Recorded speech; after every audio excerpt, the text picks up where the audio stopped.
Hello, thank you so much for joining us. It's great to be here for the AI in your inbox, blessing or curse webinar. Allow me to introduce myself. My name is Christian. I'm a product evangelist at Spotler. I get really excited about the way the marketing space is evolving and how we can all navigate that really well. I've been working in digital marketing for nearly 15 years and a large chunk of that time specializing in email. The topic today is something I, as everyone is, am really intrigued about. As you can imagine, it's one we've been watching very, very closely. First, a little bit about Spotler. Spotler is active across Europe in the Netherlands, Germany, United Kingdom, Spain, Croatia and Scandinavia. Our aim is to make marketing and customer communication easier and more effective. Through our platforms, our customers reach billions of people every year with their communications. And, as you can imagine, we've invested in AI heavily, partly in our tools, where we've got our generative AI, we've got our AI agents, we've got all those wonderful things. Also in our processes. We have a chief artificial intelligence officer who's helping us drive forward and make sure that we can be part of and ahead of the conversation regarding AI. Hence why our conversation today is our sweet spot, AI and email. We're really looking forward to having this conversation.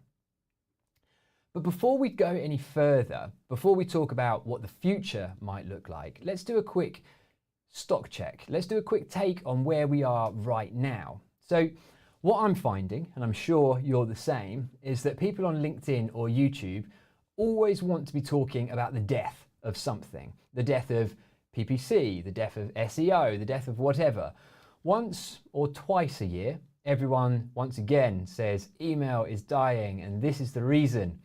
To paraphrase Mark Twain, the death of email has been greatly exaggerated, but what it is doing is evolving. It's evolving all the time. And the great thing is, as being part of this conversation, you're going to have the insight to start to power and make decisions on what the developments mean for you and your teams with email as a channel. But where are we right now? There are 4.5 billion email users in the world. That is a lot of email addresses. That is a lot of potential conversations and revenue. The ROI of email is one of the highest of any channel imaginable. For every pound that you put into email, you're going to get 40 back as an average. That's what we see and what the DMA has previously said. What this does mean though, is that because it is such a successful channel, because there is so much opportunity and potential, 91% of marketers say that email is part of their marketing mix. And what does that mean? That means one, the technology is prioritized in terms of development, exciting. It also means is that your recipients are likely getting content from other people as well. There's potentially a lot of noise in their inbox. So how do we differentiate and how do we show value within that noise? The reason we continue to want to chase after email is that one of those last truly owned channels, one of those pieces where you have an email address and the opportunity to communicate with very few barriers. The bar develops, but it doesn't block. It changes and develops, but there are things that we can do to continue that conversation.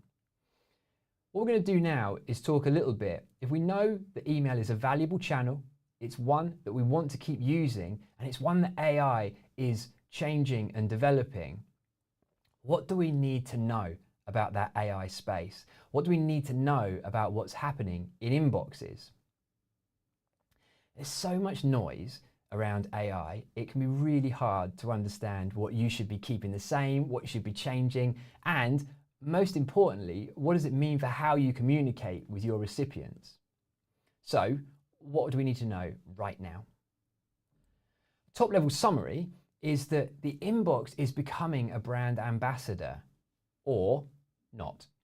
What that means is that summaries are becoming more and more a part and will continue to do so. We've seen this with Gmail, which we're going to be talking a lot about more further down in the presentation. But with summaries, you can't just trust that you are going from you to your recipient and that they're going to understand what you're talking about based on your content, because there's that blocker in the middle. This summary piece is changing how people interact with email, but the great thing is that it does come back to email fundamentals, offer value, offer something good, offer something interesting. And that leads really nicely to our next piece where AI is impacting. There's the summaries, absolutely. Also, delivery. There's always been a layer of communication, a layer of blocking between the email content and the inbox, that machine learning piece to differentiate between spam, between the good stuff and the bad stuff, whether it should let it through to inbox. The next part though, and a conversation that we have a lot, is around the tabs that you see, main, social or promotions. That main versus promotions, what we're seeing is that the AIs are becoming even clearer about what will fall into promotions. So if you send a marketing email, it's going to be seen as a marketing email. This isn't necessarily a problem. It's not necessarily something that's going to be a challenge for what you want to do, but it's something to be aware of. The other part is, if an AI is looking and is providing a summary, what's it basing that summary on? And how is it deciding what's important? And this is where signals become even more important. Looking at engagement, open, click, positive action. There's always been lots of conversation around what are vanity metrics and what are the true things, how you get to the core of whether an email is performing. Actually, open is still very much a part of the conversation, but it will be input with other information as well. So it will move from just did they open it and trying to understand what happened to it after that. The other part is, with an AI looking at all email, looking at all content, conversation becomes even more important. Designing your communications so that they appear as part of a consistent narrative, that expectation is evolving. So that filtering prior to delivery, that deliverability, let's talk a little bit more about that because it's something that we all care about and we all want to understand. With the implementation of more and more AI models, deliverability is becoming stricter but also more dynamic. Mailbox providers already use machine learning to authenticate and detect spam, as I said, and detect low quality email. However, what's happening also is that the rules are being tightened around authentication. So if you're taking notes, checklist number 1, check the authentication of your sending domains, your complaint rates, and also, do you have easy unsubscribe? It always seems counterintuitive, but actually, they're analysing the content and they're looking for these things. Is there good best practice in place? When I talked about it not being a complete changing of the game but a development, that's the sort of thing that I'm talking about. There are fundamentals that we are aware of, but there are fundamentals now that will be applied at scale by AI before they'll allow an email through. So more than ever, we talked about that signal piece. Signals matter more about to show all that it is possible, but also sender reputation, technical compliance, and whether recipients show positive engagement signals feeds in to that delivery mix, but also where it's going to be in the inbox. So be thinking about the 2 layers of AI. 1, think of it as technical deliverability between inbox or spam. Next is around inbox placement, and we'll get again a little bit further into that with the Gmail side of things. Hyper-personalization is absolutely an option now. We talked about that conversation piece. With an AI looking at the inbox and scanning for value, is that message part of a general generic broadcast? Then actually that's versus it being part of a consistent flow and somebody being able to see the value in that. Do your emails take in the idea that there is a wider picture of how that person is evolving within your life cycle? In our Spotler Activate tool, what we do is we allow for people to take web signals, for example, and open a page view and so forth, combine that with their email data, and then send completely relevant content. Remember that the AI is looking for relevancy. So if you're at the point of having, say, 1,000-person list and you're sending the same content to everybody, be thinking about how you can get into a more personalized space with that content, because actually the expectation is email will be a useful channel, and that is what gets prioritized by the AI. The value of subject lines and snippets actually is coming up hugely at the moment. The great thing though is that we think about this as everything that's useful for a human is also what an AI is looking at to understand. So one of the things that you can do and be thinking about is getting to value in 120 characters. So in that first moment of an email being an inbox between the sender name, the subject line and the preview text, have you let them know who you are, what's on offer and why it matters? Again, this isn't rewriting the rule book, this is good best practice, but coming back to that is really important because actually it's no longer just us talking directly to our recipients. There is an AI layer in the middle and that needs to understand so that it can make an informed choice to be able to tell the recipient what it is and whether it should be prioritized. So we mentioned about engagement changing. Be thinking about the full picture. We'll go into this slightly more in the next slides. Be thinking about a user journey for what the positive interactions could be. Again, we'll show this shortly. We'll go more into that.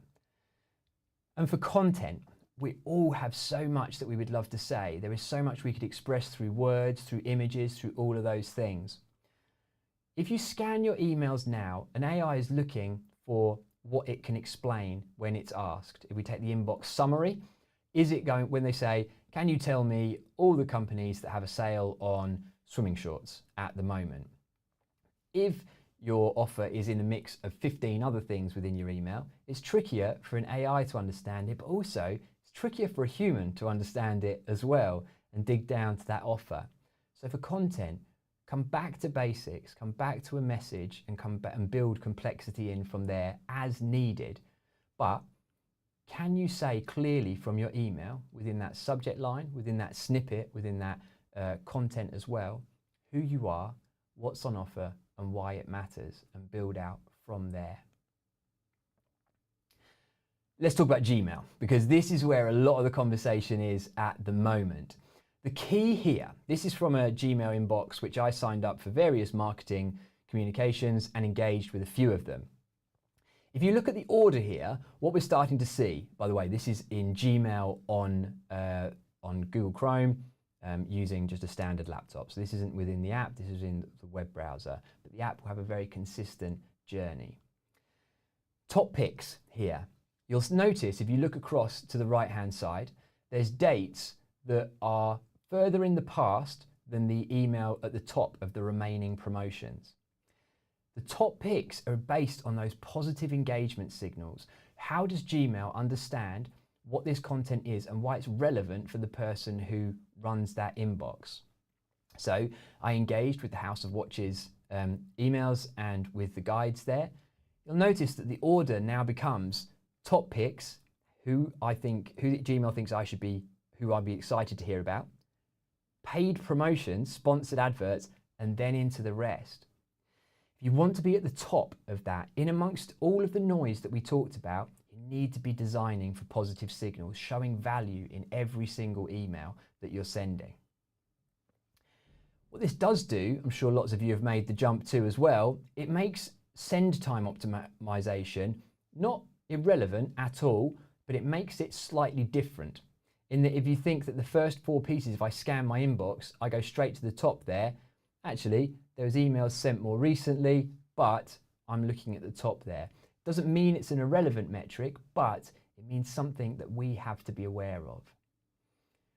Thinking about this, lots of the inboxes will be adding this functionality as they go, the summaries, the being useful. Gmail in their product release describes Gemini as turning Gmail into a personal, proactive inbox assistant. So imagine what that does for your content. For example, you say, Gemini, please tell me the brands that have offers on walking boots for my upcoming holiday.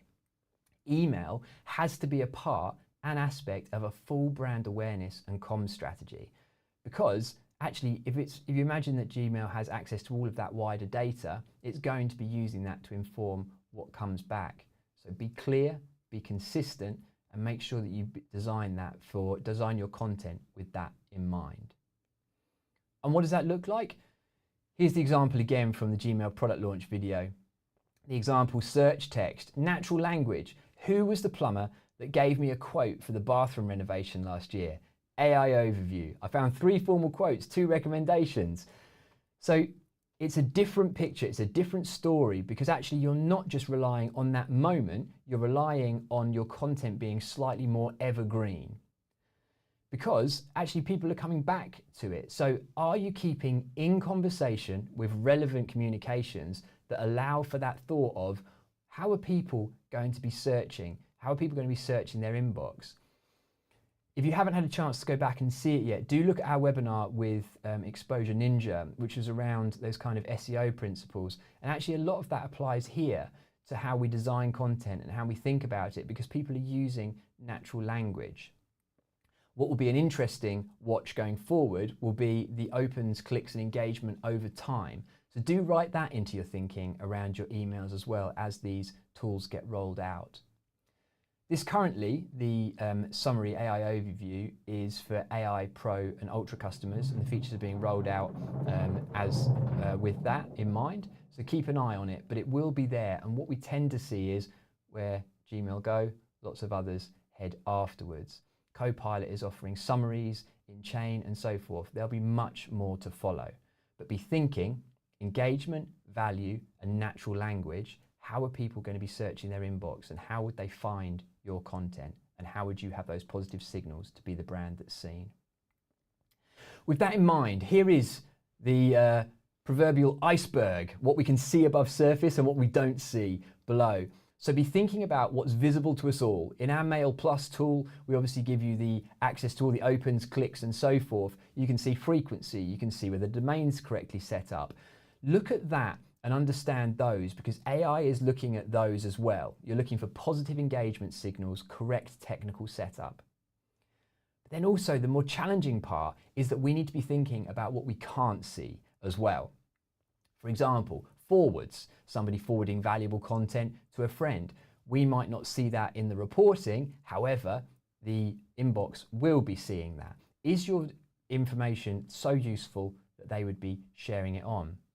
Inbox behavior tracking, again, you wouldn't see that necessarily, but be thinking, how is this content? How does it fit to someone starring it or moving it to a valuable folder? And also, what search behavior and migration in between what content that is on. Great piece of advice there is to make sure that obviously with your receipts and your marketing, they're all set up correctly to be seen and to be able to be analysed by an inbox very, very clearly. So be thinking about that. But think about what's visible to you in your reporting, and then use those wonderful skills that you as marketers have to put that empathetic mindset on. What would people be doing with this? What would positive look like on the metrics I can't see? Can I design my content with that in mind as well? So with summaries, with checking, with all of those things, there's so much changing, but what does it mean? What are we going to do? How can we adapt? So let's have a little look at this. We've got thinking about comms as a conversation. From the point, if you think of sign up with email as the start point of a conversation, does everything from there continue a conversation? Is there any jarring points? For example, if I came up to you and said, "Hi, my name's Christian," and you screamed in my face, "Special offer on jumpers," is that the start of the conversation that you want? Do you need to have a conversation to introduce yourself further? Do you have what we would call the customer experience emails as well as just hitting with offers? That's a silly and rather extreme example, but be thinking about your life cycle journeys as a conversational flow from sign up to whatever your ideal is, from purchase into continuation of relationship with you. Be thinking about how will your comms tie back to that. Yes, offers are brilliant. Yes, customer experience is brilliant. Go back to that strategic view, because you want to show value and you want to show that you are considering where they're at. Again, the idea of sending the same thing to everybody, it's not necessarily that it's being punished, but there is more available. And actually you can show more value, which is so key for AI in the inbox when you get into segmentation. So if you haven't started to look at this, start to think of this in natural language terms. Our Spotler Analytics suite has this that allows you to say, for example, show me everyone who opened an email in the last 14 days. But think about your data in that natural language sense. What would you like to know? What data lives, what groups of data live inside of that? Who's engaged in the last 0 to 7 days, 7 to 14, 14 plus, for example. Look at that for clicks, look at that for opens. Because likely, if you're trying to engage someone in a conversation, they should be receiving different communication to somebody who's engaged in the last 24 hours, for example. It doesn't need to be completely targeted like that, but map out who you'd like to talk to and go from there. Why? Because this is a way that you can show real value and real consideration of the person in the buying cycle or the life cycle at the moment. Think about the power of questions. What in conversation, if you've got your email address, what else would you like to know?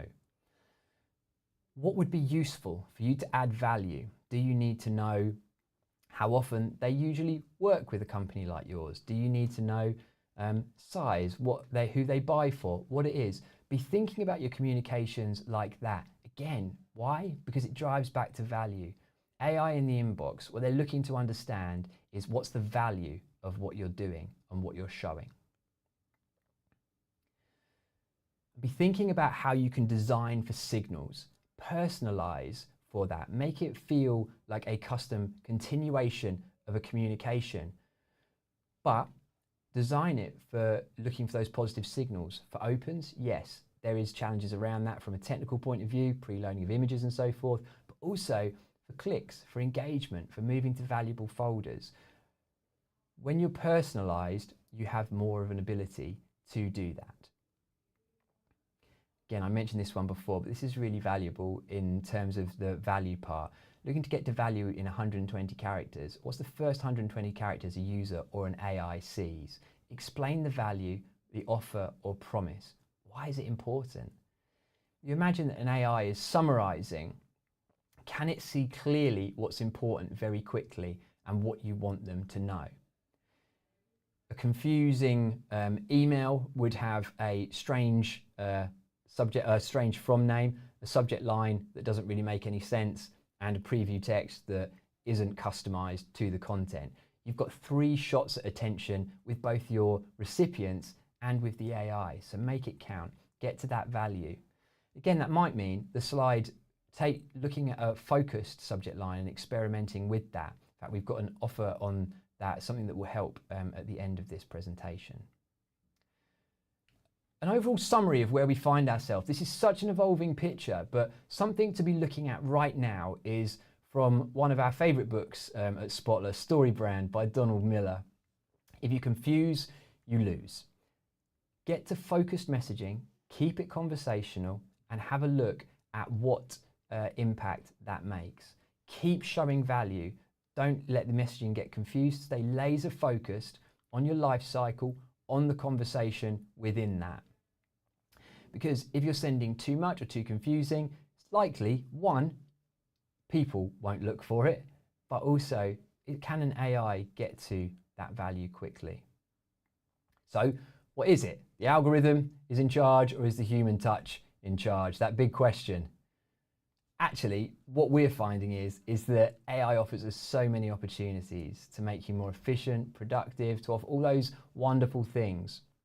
But the great thing is that what it's highlighting is the fundamentals of email, to have that focused message sending the right content at the right time within the life cycle. The reason that lots of us got into marketing was that we wanted to be able to tell stories. We wanted to be able to connect with people. That empathy, that creativity and that strategy all are so key. So if I was to end on one summary message, it would be this.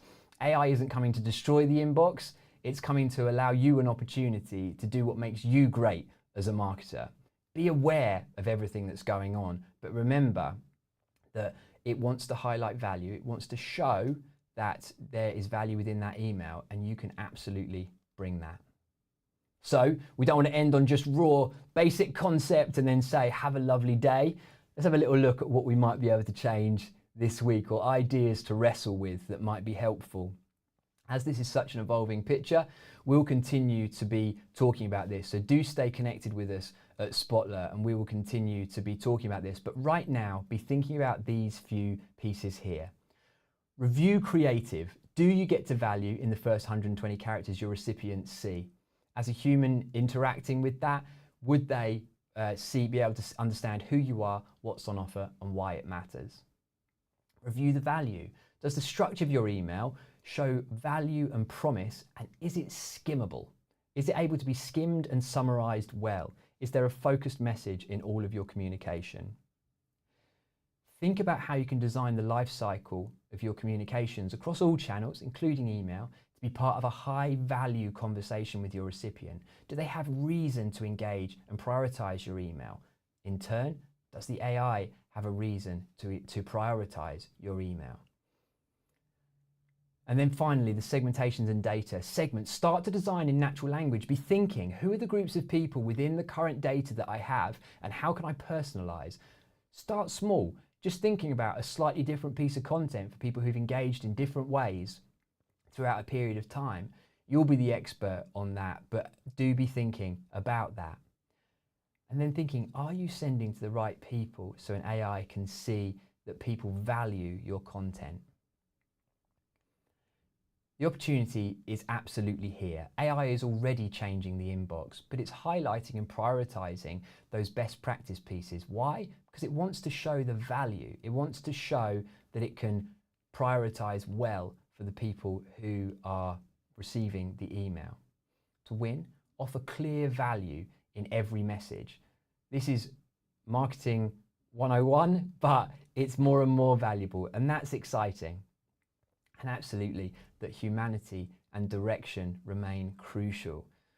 The reason that we all got into marketing is for various reasons, but actually that becomes more and more vital. And this offers us an opportunity to be able to be more efficient and communicate even better in a more effective way with our recipients.